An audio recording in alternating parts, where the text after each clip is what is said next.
Hello. We're live in Williams Lake on location with Cecilia DeRose and Sage Birchwater.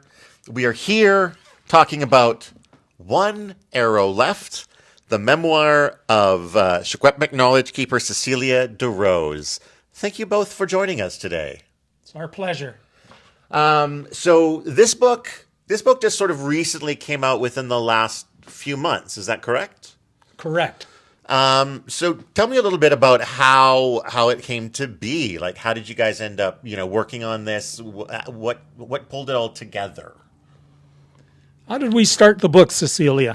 I can't even hardly remember why, or how, or you probably asked Okay, me. well, yeah, I did.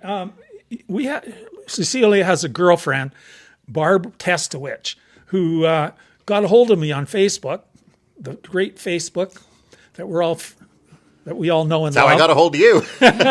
Exactly. And she said, Cecilia's ready to tell her story. Well, I've known Cecilia for over 50 years. When I came here in 73, I got to know the DeRose family. Oh, wow. Because my neighbors down the alley were Dave and Neen Twan, and they were very dear friends of Cecilia and Lenny. So we've known each other. I worked with her daughter Dee Dee at the Friendship Center. Okay. Yeah, and on and on and on. Anyway, so I showed up at Cecilia's place and said, okay, let's start telling stories. And so she started telling her life story about growing up at a sket at Alkali Lake and by on a meadow by Lac La Hache. And what was the name of your meadow at Lac La Hache? What is the name of our meadow? Moose Meadow. Yeah. And how That's did you what travel? my dad called it, Moose Meadow, because he started the guiding out.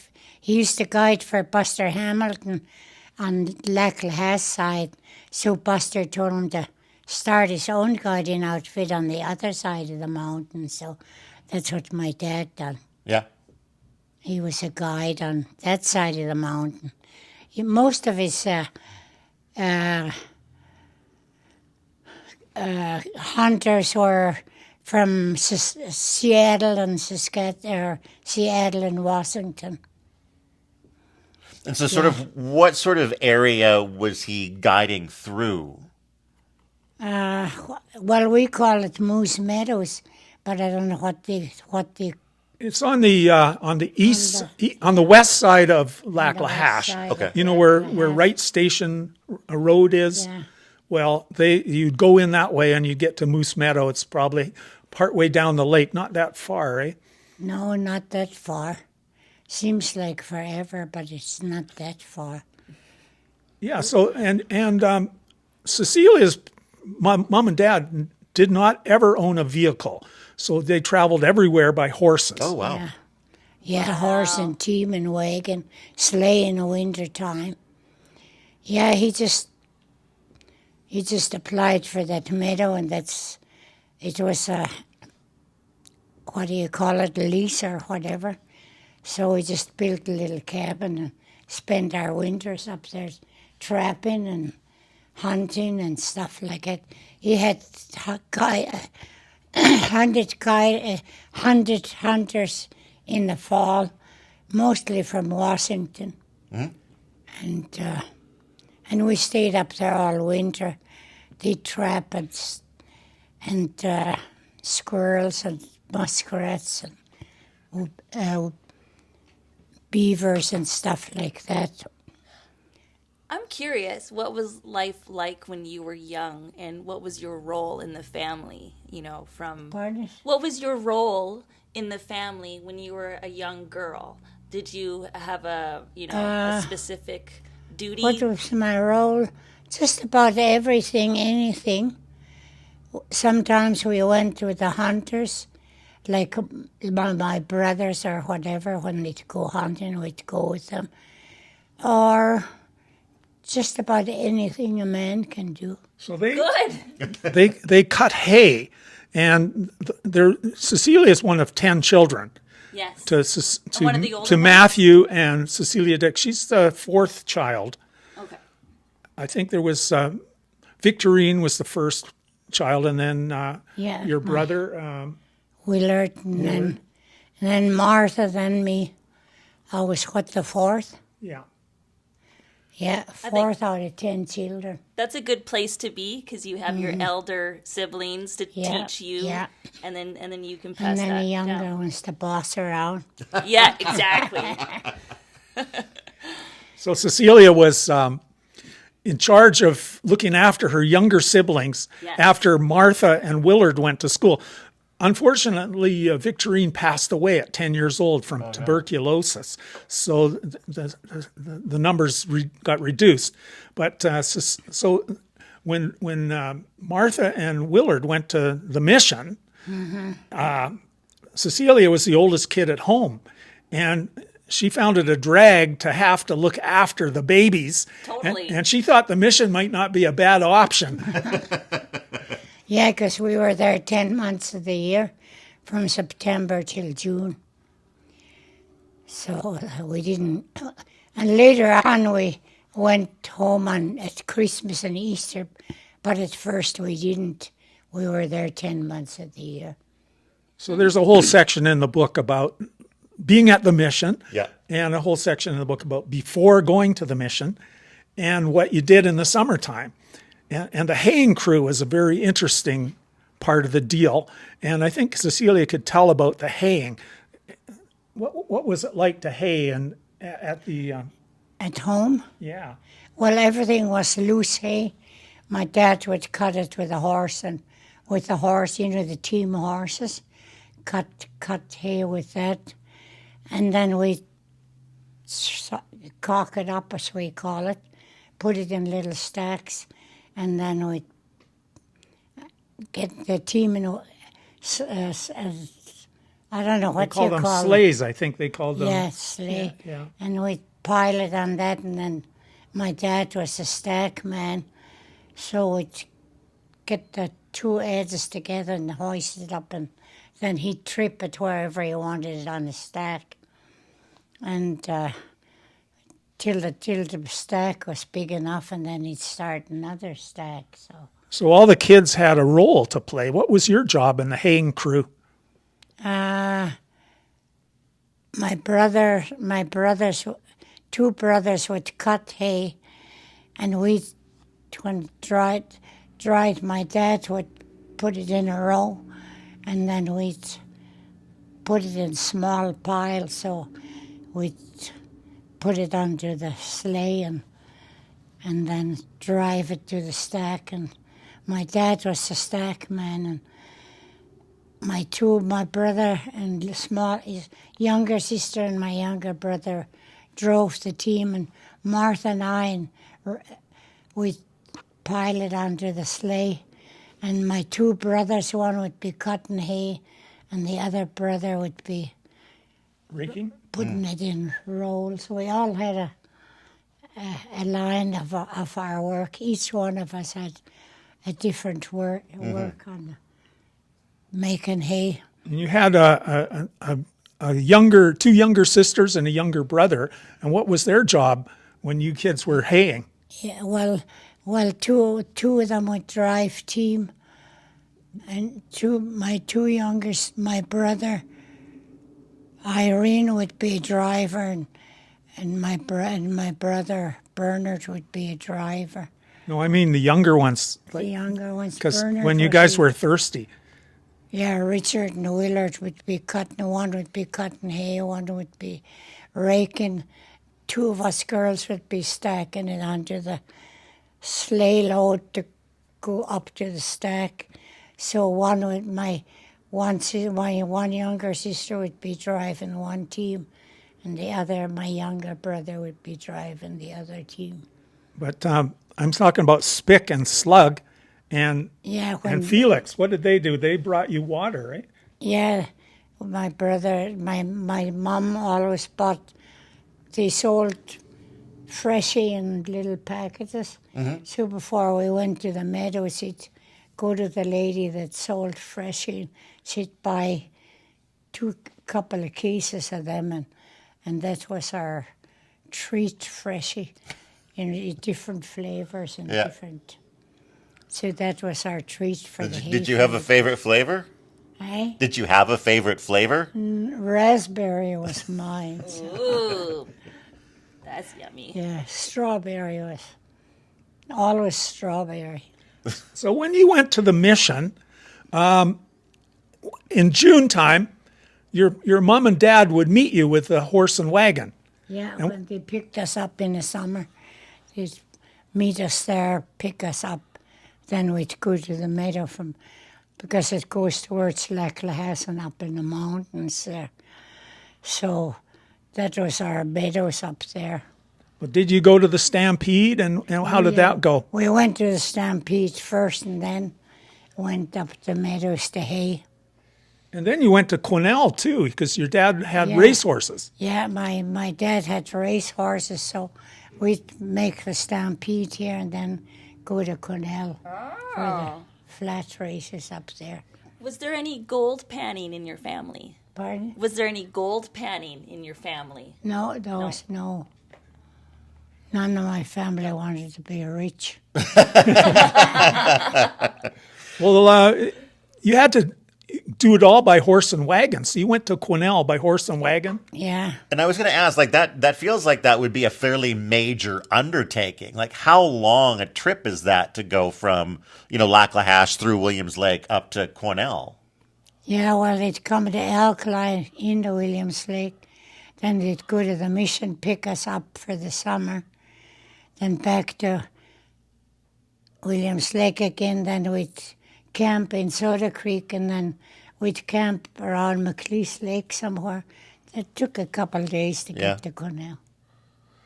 Then my dad had race horses, so he'd run his race horses in Quesnel too.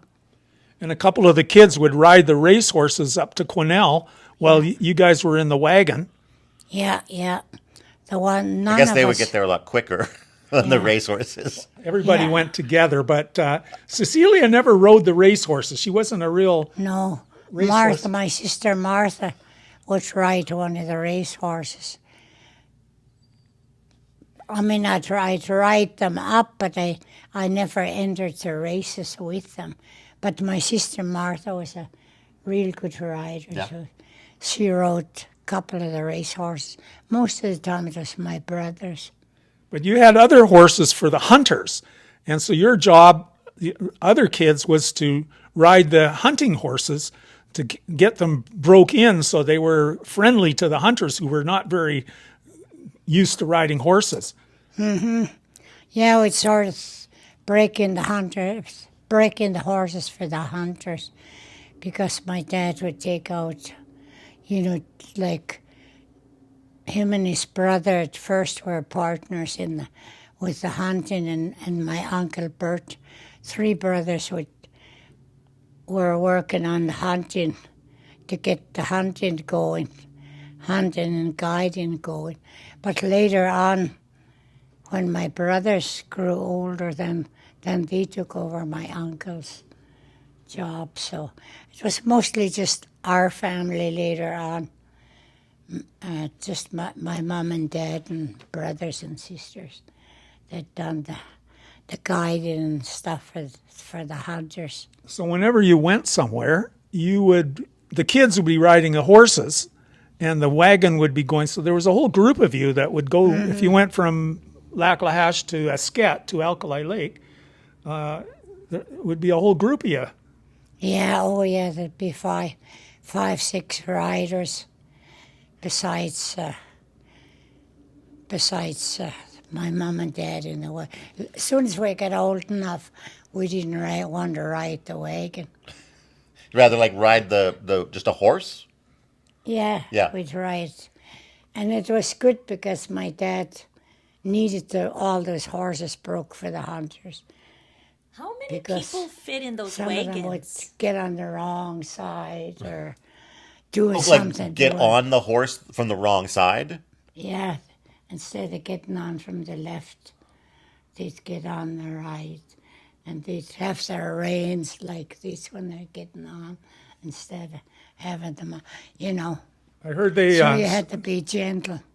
some of the hunters would put a pillow on the on the saddle for their Yeah, city butts to sit on. yeah, riding all day was kind of hard on their bum, so I bet. I think I would want a pillow as well. How yeah, many people would fit in the wagons? would stay in the way. How many could ride the wagon? How many people? Yeah, there was always a couple of younger ones that rode the wagon. Yeah. But as soon Not the as they whole get- family necessarily in Yeah. one wagon. So my dad, that's the way he broke all his hunting horses and stuff like it for the. Just for the using hunters. them day by day to sort of travel and. Yeah, well, we'd go from Alkali to Moose Meadow, which was this end of the lake. You go straight up in there. That was Moose Meadow. Just our family was up there. So it would take a day and a half to go from Alkali Lake to Moose Meadow. So Yeah. you'd have to camp part of the way over there. Yeah. Was it usually the same sort of camp? Would you have a spot that you would regularly go to, or would it be more like, we're getting tired now, we're just going to sort of find something that looks comfortable, or how would that be approached? What do you mean? Did you have a special place to camp between Alkali and yeah.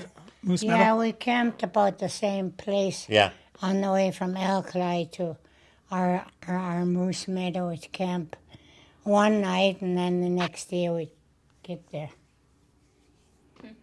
Just our family. Yeah. He leased Moose Meadow, so from the government. And so, what did you do then as you got older? Oh, well, the usual. Once you start growing up, then you have to be part of the haying crew. It wasn't a girl's job, boy's job. Job had to be done, so didn't matter if you're a boy or girl. You still had to hay like the rest of the. I mean, we done all the boys' work as well as girls' work. We didn't get the boys to scrub clothes, but Because they wouldn't be good at it, or I don't know why my All of a mom sudden there was didn't. a gender difference. It was a woman's work. yeah. Can we talk about this photo?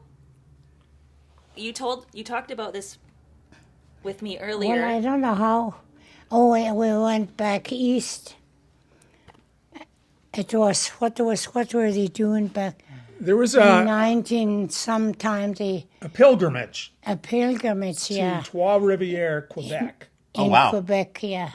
And All it was a Catholic deal. a Catholic thing. and that's the prime Yeah, minister. Saint Laurent. Yeah. Louis We Saint Laurent. stopped, yeah. Saint Laurent was the prime minister at that time, and we stopped at Ottawa. wherever it is, Ottawa? Ottawa,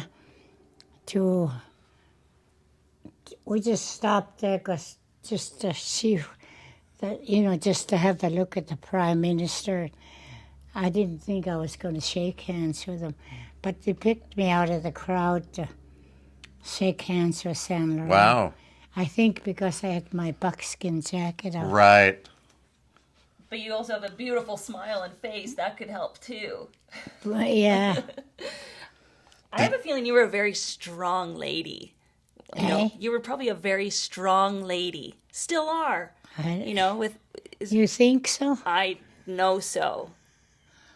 I see it. Yeah, that's a strong woman. So there's a funny story associated with that, and that her girlfriend, who was at the time, Cecilia is 19 years old, and she's working at the mission. She's 19 here? Yes. After she got out of the mission, she and her sister went to work there, working in the kitchen, preparing food and stuff. And her girlfriend, Joan Beliveau, was the first non-nun school teacher at the mission. Wow.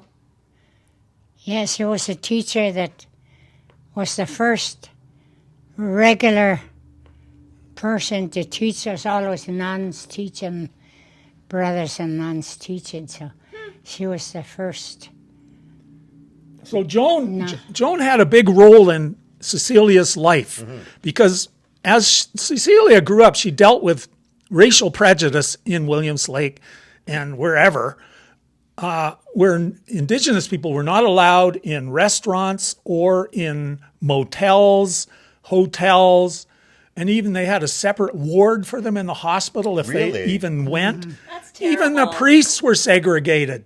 They had an quote Indian priest and they had a white person priest.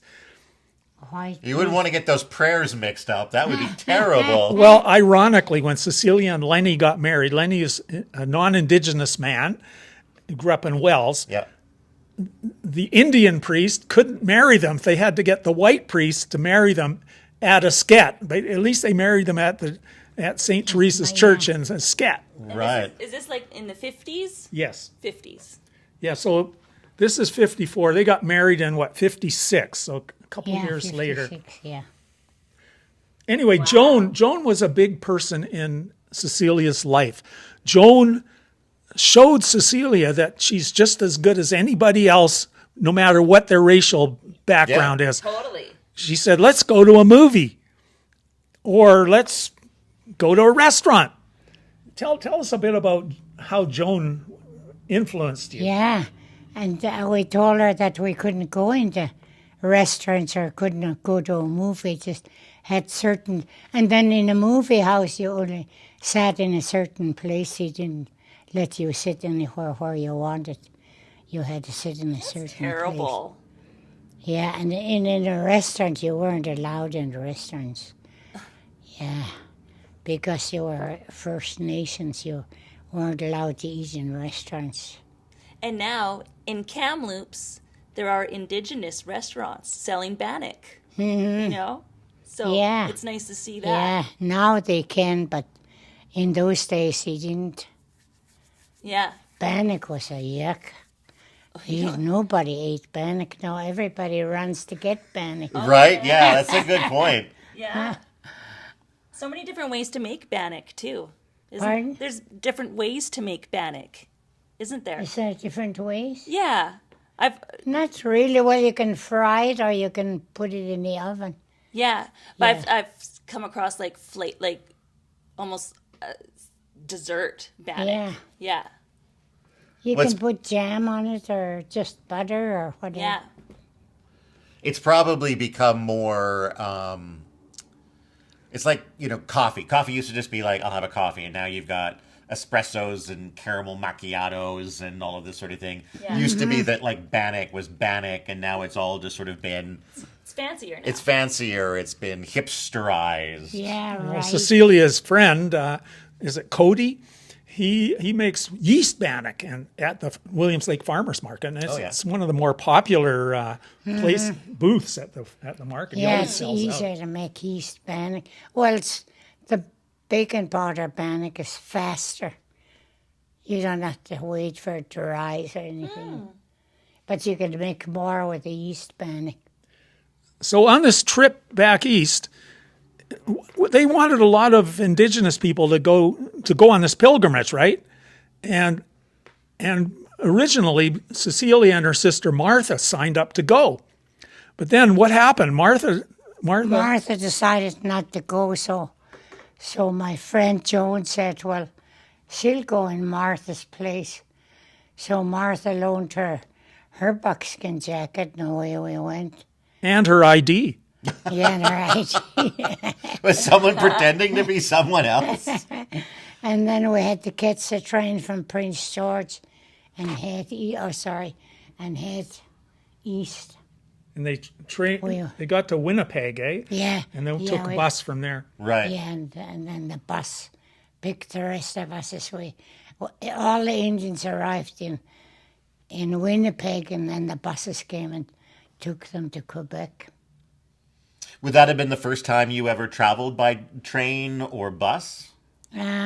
We traveled by train mostly before, here, there, Yeah. here to Kamloops, here to Vancouver and stuff, or here to Prince George.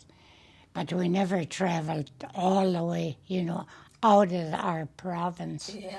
It was the first time out of our province. And did you have like a preference between like, did you prefer train over the wagon or a horse, or like what was your favorite way to get around? I don't know. I think they were all my favorites. In order, I didn't like the wagon after we grew up so far. We liked to ride our own horse. So riding our own horse was a better way than you could roll around in the bush and stuff while the wagon was going. When we got so old, we preferred the horse instead of the wagon. So Cecilia has a really fun story. When you were about 10 years old or so, your parents came to pick you up at the mission, and you went to do the stampede, you went to Cornell, did horse racing, and then came back to Williams Lake, and you do your shopping, and you were ready to head back to Esquette to do haying there. And it was a hot July day, and your mom says, would you guys like some ice cream cones? Yeah, and we said yes. So we went uptown. It used to be just one street in Williams Lake, and down at the bottom street was the only place where you could get ice cream cones.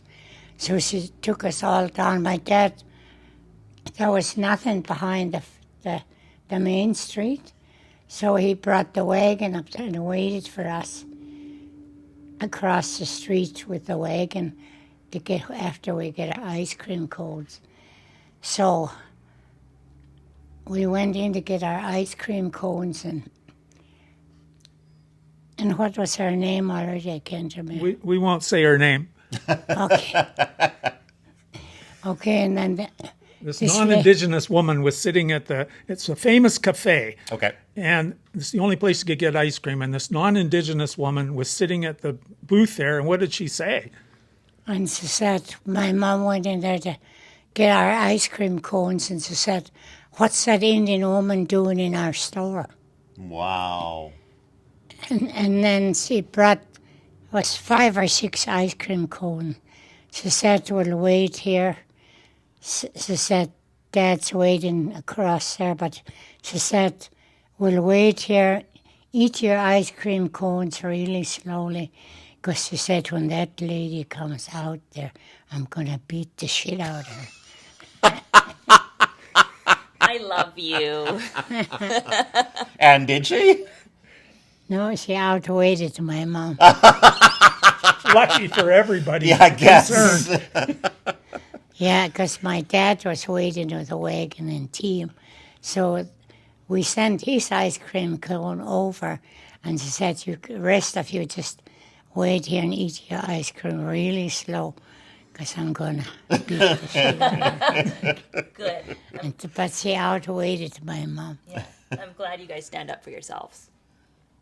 For sure. I imagine that would have been hard in that era, though, to stand up for yourself, or potentially stand up for yourself in that Yeah, way. because she probably would have got charged and thrown in jail. Yeah. No doubt about it, actually. Yeah, no, exactly. Yeah, because Indians were never right. No, yeah, The no whites rights. were always right. It's terrible. So in 1956, on December 1st, Cecilia and Lenny got married at Esquette, Alkali Lake, at St. Teresa's Church. And there was no snow on the ground when the wedding started. Yeah, it was no snow. It was December 1st now, so no That's snow. crazy, yeah. But by the end of the wedding, The next morning there was 11 inches of snow. I believe. so their honeymoon was spent with people from Dog Creek because they couldn't drive home. Yeah, the people that came to the wedding stayed with us the night of our wedding night. So Lenny was a cowboy, a rancher. He worked on different ranches. And Cecilia quickly became a mother of 6 children in 6 years. And Cecilia. they moved around a lot. And we have a map in the book there. Right at the beginning of the book, there's a map. You want to? And it shows all the, Oh, you find you it. want me to find it? Yeah, it's one of the first images. And that one. And it shows all the places where they lived. From Quesnel, Nazco, Meldrum Creek, Kamloops, 3 places in Kamloops, Alkali Lake, Dog Creek, Williams Lake. and Big Creek, all the places you lived. Yeah, so they moved around as a family, here and there, taking the work where they could find it and raise their family. Finally, they got to the 130 mile in Lac-La-Hache, and Cecilia was happy to be there because their oldest kid had to go to high school. And Lenny, all of a sudden, he got mad about the boss and says, I don't like it around here. And Cecilia put her foot down. And what did you say to Lenny about staying at the 30 until the kids finished their school? Yeah, I told them I'd let them finish their high school before we move again, because since I married him, we had to move just about every year. Because he'd lose his temper and he'd quit. Just quit, right? He don't think about it. Yeah. He just quit. So I just... No extra charge. We're not editing that This out. is for you. Oh, okay. Take a drink and clear your throat if you need to. Bloopers. I'll get a towel for you. Oh, no worries. Honestly, it dries quickly. So, the title of the book is One Arrow Left. Yeah, one arrow left. And where did that title come from? Thank you. Why did I call it that title, I can't even remember why I called it One Arrow Left. Okay, I'll give you a hint. Last year, you were given a Doctor of Letters by Thompson Rivers University in Kamloops, and you had to give a talk to the graduating class, because another sidebar is that Cecilia's daughter, Dee Dee, is the chancellor of TRU. Oh. So Cecilia's first job, or Dee Dee's first job, was to bestow a doctorate on her mother. That's so cool. Yeah, so... So in the book, you told the graduating class at the convocation, you told the graduating class what? There's one arrow left, and it's education. That's our arrow that's left. So use or do your education. That's the only way we're going to get by in the world, is education. And when you say we, you're referring to sort of indigenous people. Yeah. Yeah. Because I'm from Esquette, which is Alkali Lake, and I'm Shuswap, from the Shuswap Nation, and I still speak my language. And I didn't teach my kids my language because my husband was white. Mm-hmm. They know some, and they understand what people are saying when they're speaking Shuswap, but they can't speak it. So, Was it challenging over the years to sort of hang on to your language? yeah, because English, like even our school, like the residential school, we weren't allowed to use our language, so we had to speak English. If they caught us using our language, they punished us. So later in life, you were given a job to work in the school district to teach the Secwepemc language, right? Yeah, but then most of them had already weren't using it, so you had to teach it from scratch because the kids weren't allowed to use our language most of the time, and then all of a sudden they told you had to teach Shuswap language. And it's hard once you don't learn it at home, then you have to teach it from scratch. Yeah. And then if it's not, being used and taught, there's a concern of it just kind of vanishing. Yeah, because there's a lot of silent language in our language. So the younger kids never picked that up. So Silent language? yeah, What do you mean? Kind of a silent language. Like sign language? Yeah, not sign language, but just the way you express it or whatever.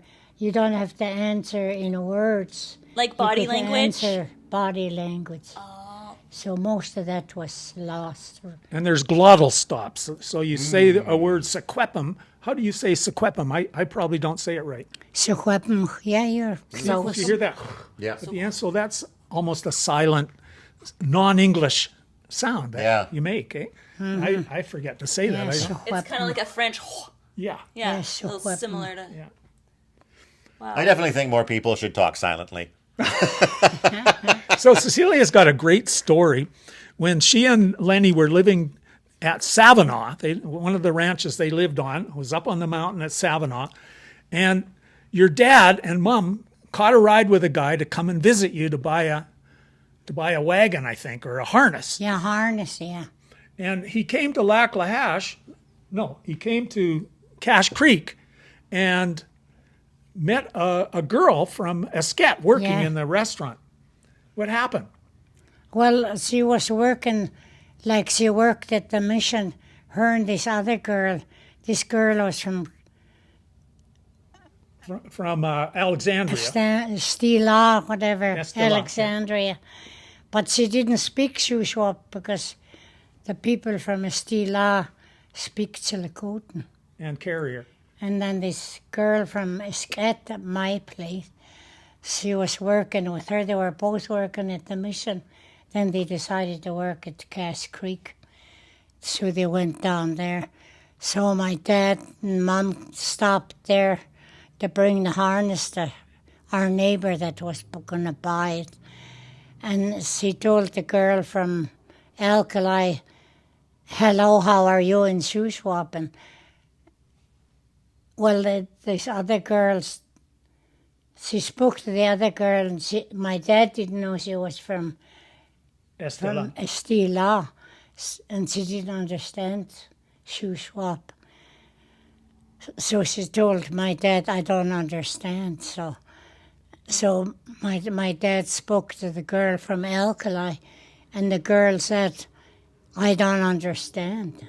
But she was from Alkali. She did understand, but she copied the other girl and said, "I don't understand." So he was spoiling mad by the time he got up to the mountain where we were living. And he said, "Don't you ever say you don't understand when somebody speaks to you in Shuswap." She said, "I know that girl. Her grandma drags her to church every day. She's probably the only girl that knows Indian prayers at home. And here she says, 'I don't understand.'" She says, "Don't you ever say you don't. Even if you don't understand, don't say you don't understand." Fake it till you make Said, it. "Never be ashamed of who you are. Yeah. Always be proud of who you are." Yes. I just came across something and it says, "I've never liked my name." That's never what? I never liked my name, it says here. Cecilia. Martha was the name of my mother's biological mother, and Amy was the name of my dad's aunt. So they named my older sister Martha, Amy. She's just a year and 2 months older than me. I've only got one name, Cecilia, and I'm named after my dad's sister, Cecilia. I hate my name. I don't know why, but everybody says a lot of people don't like their own name. So I guess that's just the way it is. Yeah. I love your name. I don't. Do- I don't like it. Do you have another name that you like? Have you ever thought, "I wish I had been called this"? Or Yeah, I wished I was called something else besides Cecilia. Oh, well, there you go. She did a very interesting thing. During COVID, she was worried that the Secwepemc language would get lost Yeah. with her family. So you came up with names with Secwepemc names for all of your family. Grandkids, great-grandkids, children. How did that go? Pretty good, but we still don't call them that yet. They still went back to their regular names, but But in the back of the book, we have the list of all the kids' Secwepemc names. Yes, you have the family tree in here, it seems like. That's amazing. So there was a whole ceremony of Yes. giving the Cecilia's- names and gifts. Like Cecilia made all these presents for the kids, Wow. little buckskin things sewn up. Yeah, because in the indigenous culture, don't you have like traditional, I don't know what you would call it, spirit animal names or... Yeah, so the names you gave your family, they're all have a meaning. They have Yeah.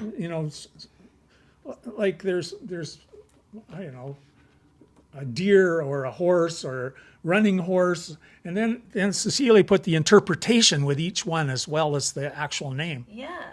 Yeah, so that was kind of fun. Are ravens big for you? Like, do they hold significance to you? Pardon? Ravens. Are they significant to you? I still didn't get it. Okay, the Raven is. Do any of your kids have the name Raven? I can't remember. I don't think so. It could be. Yeah, I can't remember what I... she's got a ton of Yeah. Family. family. Yeah. Yeah. I just hear that the raven is like an animal that is quite respected. Yeah, Is it- ravens. Kind of not a real leader, but how would you call it? Kind of a leader, sort of. Yeah. A leader, but not a real leader. But it doesn't take any guff. You Yeah. know. A raven fights for himself. Are they messengers too? Pardon? Can they be like messengers? Yeah, Ravens? oh yeah, they always give you a message. You know, even before you hear it, like a lot, we were always up the meadow. And one of us, mostly my dad, would say, there's somebody coming to give us a message. But he didn't know who or what. Or pretty soon a rider would come in and let us know somebody important to our family had passed away. Yes. Or whatever. So Yeah. That's interesting. yeah, but the raven always gave us the the message before the rider got there. Interesting. We knew there was something, but we didn't know exactly Right. what. So have you guys ever heard of the Alkali Braves hockey team? No. I might have. You might have. Yeah. Williams Lake guy. Exactly. So your dad played for the Alkali Braves. What can you remember about that? What do I remember of it? My dad was the goalie for the Alkali Braves because he had really good vision. I mean, he knew exactly where that puck was. And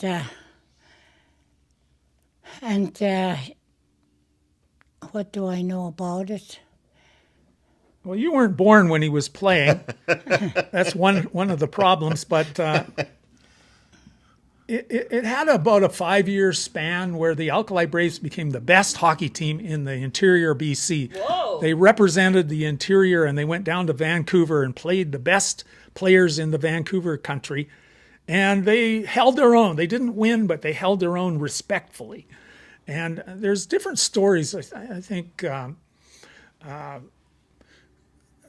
Irene Stango tells a story in her books, and that guy from Yeah. Dog Creek. What was Yeah. his name? The guy that you knew down in Dog Creek. He told a story about it. He wrote a book, A Place in the Carrier, Hillary Place, and he tells a story. But anyway, so this is quite the deal. So for 5 years they were playing, and they had to travel by horse and sleigh in the wintertime, and there was no artificial ice. So they would leave Saturday morning by horse and sleigh, and they'd get to Williams Lake after dark.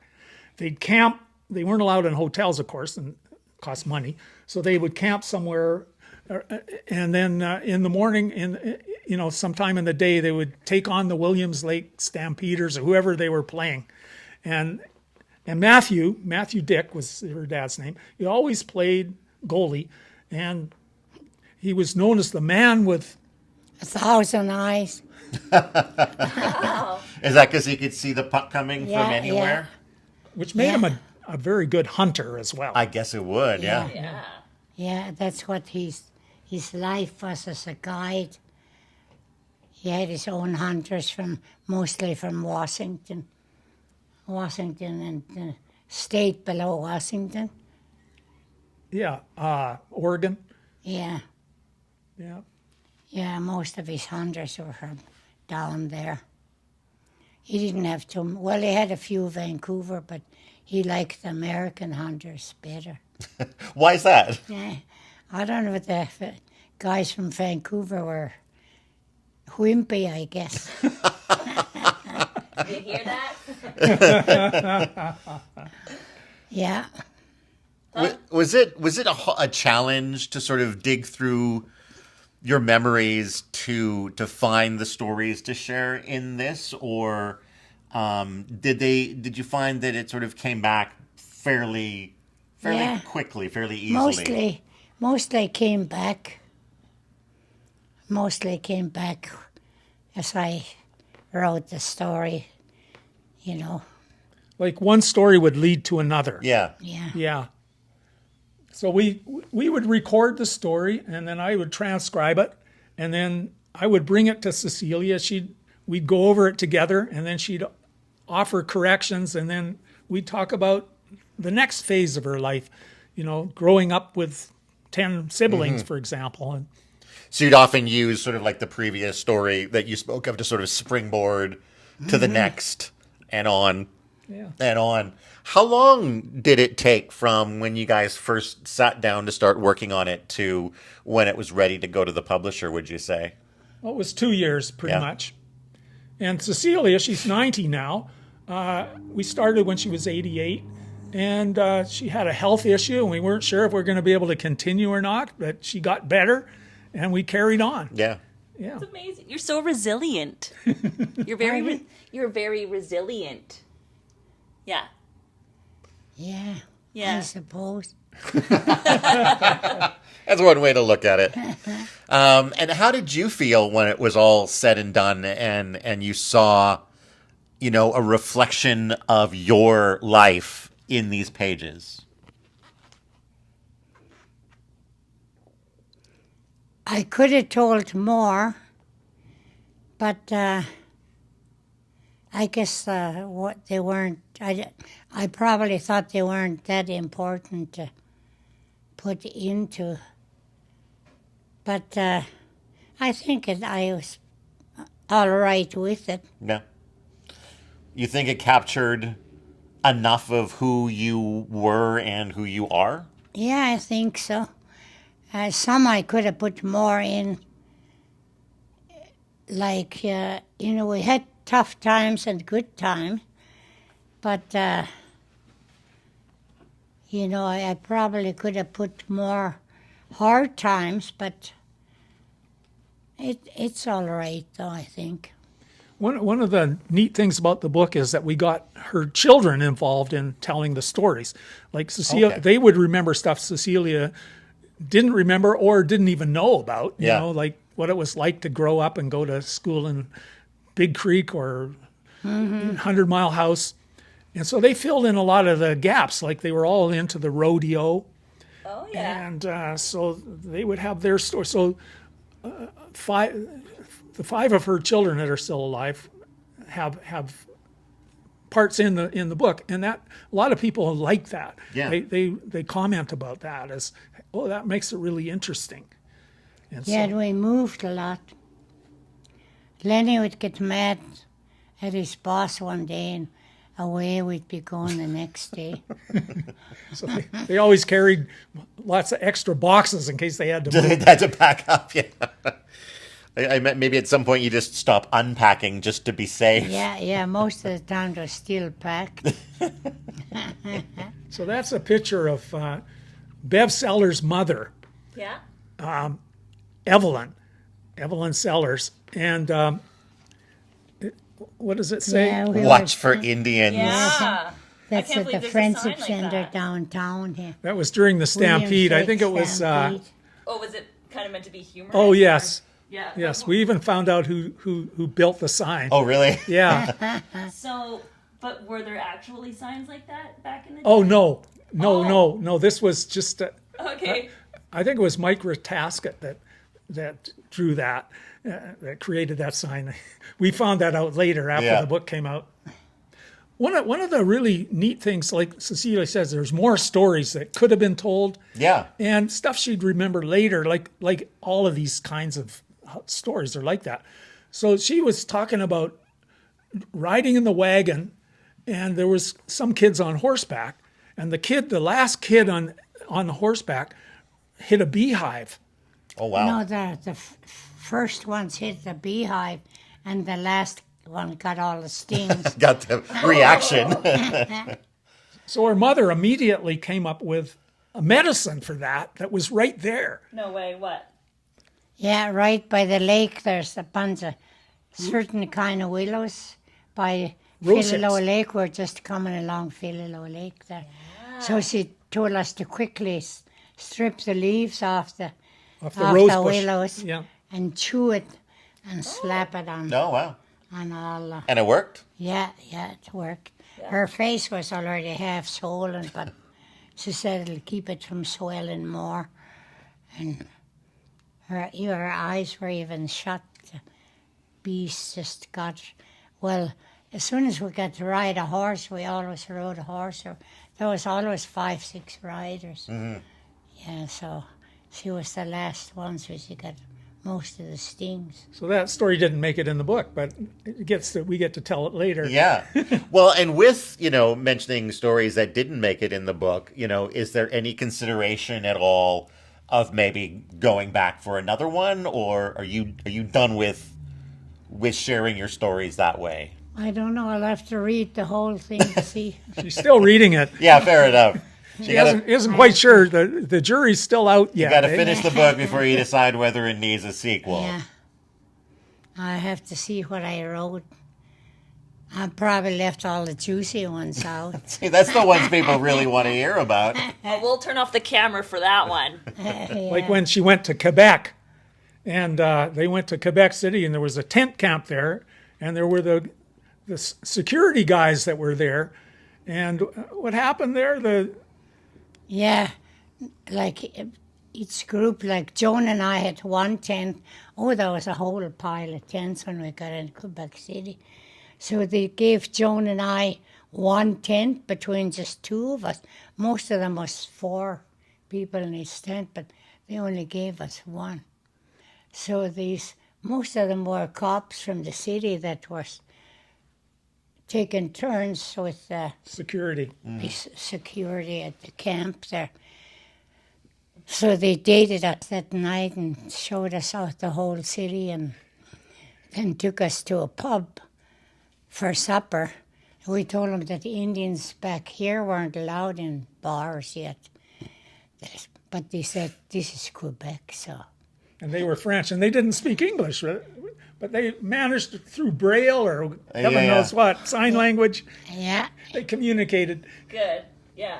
took the girls out. yeah, took us out and had beer with our supper. So that's only partially told. So we don't hear any juicy bits on that story. No. I live in Heffley Creek currently. What? Oh, it just says that you moved to Heffley Creek. Oh, I yeah. live Oh, I live there really? now. Is that where you're from? Yeah, I'm from Kamloops, but I Oh, live right right now. I live in on. Heffley Creek. Yeah, it's a we nice we area. stayed in Heffley Creek. We what was their names? I can't remember their names. We worked for them for a couple of years. They actually hired us from here to go to Heffley Creek to run their ranch. Oh, was it the Devick farm? Pardon? The Devick? No. No.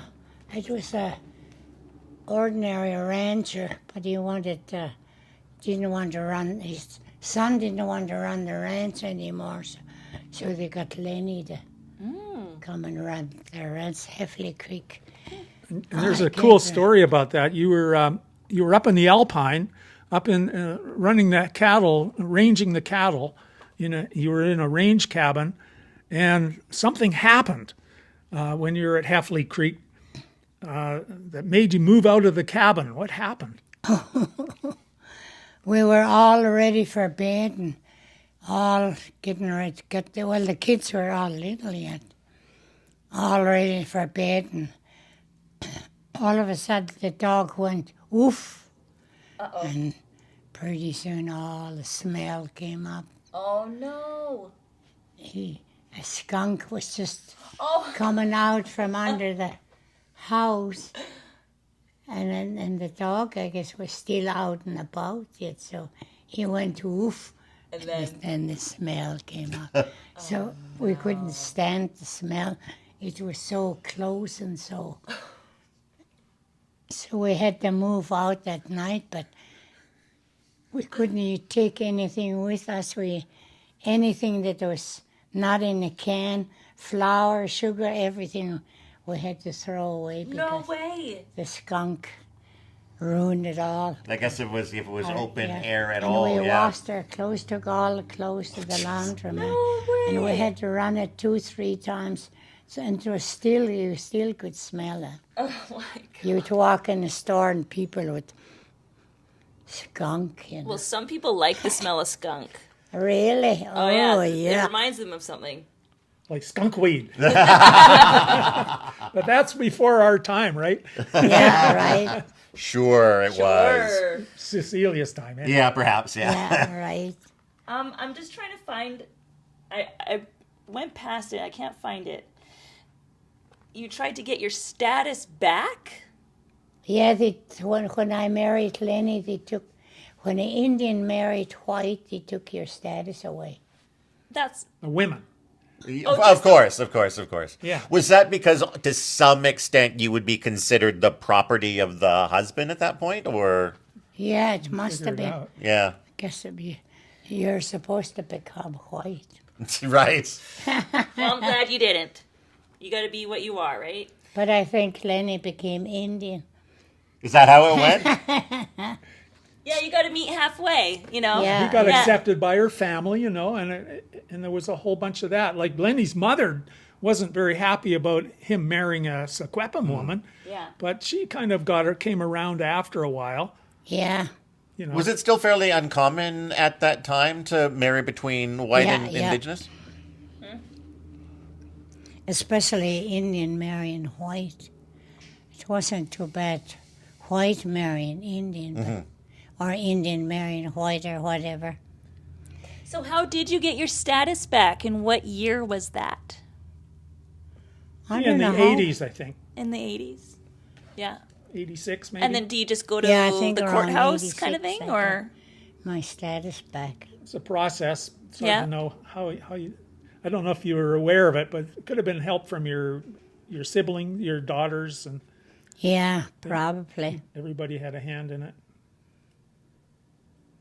Yeah. I don't know. Do you want to check our time? I think we might be getting Sure. I'm just close. having so much fun. Oh, okay, sorry. Yeah, let's check the time. Yeah, so we have about 3 minutes. Oh. We're at 58 minutes. 2 minutes. So, I mean, I guess one of my last questions is, where can people find the book? If somebody watching this wants to pick up a book, where can they do that? In Williams Lake, we're lucky. We've got about 6 places 6 outlets: Save On Foods, Station House Gallery, the Open Book, the Tourist Information Center, the Caribou Friendship Center has a arts and crafts place. Other people, you can request it. It's published by Caitlin Press. Okay. And your favorite bookstore, go in and ask for it, and they'll snag it for you, I'm sure. Nice. Figure a way of getting it to you. Nice. Right now, I'm showing the photo of you meeting the Prime Minister of Canada last year. Do you want to talk about meeting Justin Trudeau? Do you want to talk about this day? Saint Laurent. Oh, that was at Sugarcane last summer.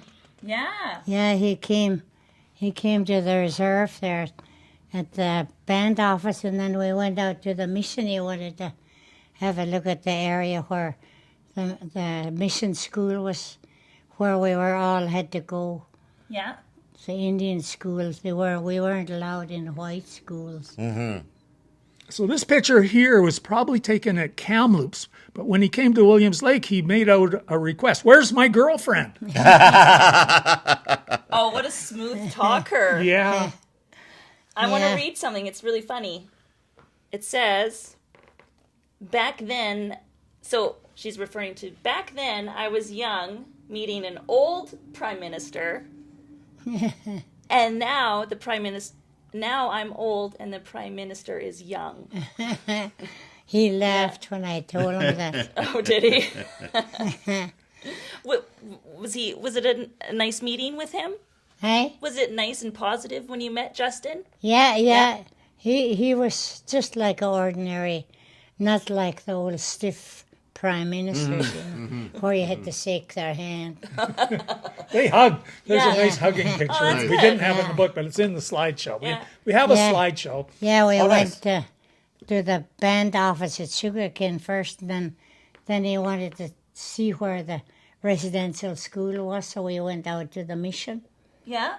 And when he got out, he looked around, where's my girlfriend? I'm here. It is interesting that you have these two different moments with prime ministers, almost Yeah. as sort of like Bookends. bookends Yeah. to the Yeah. story. And Yeah. he was ordinary, like he's an ordinary person, you know. Yeah. He seems like just ordinary. There's sure contradicting opinions about him. So it's nice to hear your opinion about Something him. positive. Yeah. Yeah, it's good to hear something positive. Yeah. Yeah. Well, thank you guys both so much for coming and chatting with us today. I've definitely appreciated having the opportunity to learn more about the book, learn more about your story, and hopefully everyone watching it at home has appreciated it as well. And give credit to Sage Birchwater. Yeah, absolutely. You did a wonderful job. Yeah, thank you. On this book. Yeah, thank you very much. Yeah, we're doing a slideshow at Sugarcane, Okay, sure. Williams Lake First Nation, Oh. on the 28th at noon. Okay. Okay. And we're going to, all the images that are in the book will be on the slideshow. So Nice. Oh, good. Will it be like a talk as well? yes, or- yes, Cecilia will be there and we'll be telling stories, Fantastic. just like now. Justin Yeah. Trudeau's girlfriend will be there. Yes. Yes, yes, but don't tell, well, Oh, Katy Perry. Doesn't matter now. yeah, I know. Anything else that we haven't touched on that you want to share before we wrap up, or? Do you want to say hi to your kids or your grandkids? Pardon? Do you want to say hi to your kids or your grandkids? Okay. Hi to all of the Rose kids and all of my grandchildren from Kia. And be good. Be good. Yes, be good. Always. Grandma says so. Okay. Thank you so much. Yeah, I thank had a you. lot of fun. Cook's, Yeah, Cook's nice Gem. meeting. Cook's Gem. Ma, cook some. Do you want to say something in your language? Hey, Do you want I to say? thank you. You want to say thank you Sesam. That's what that means? Yeah. one more time? Say it again. Cook sesam. Kushitshim. Or cook jam, which just thank you. Or thank you, I guess. But cook sesam, I thank you. Wow, that is a hard language.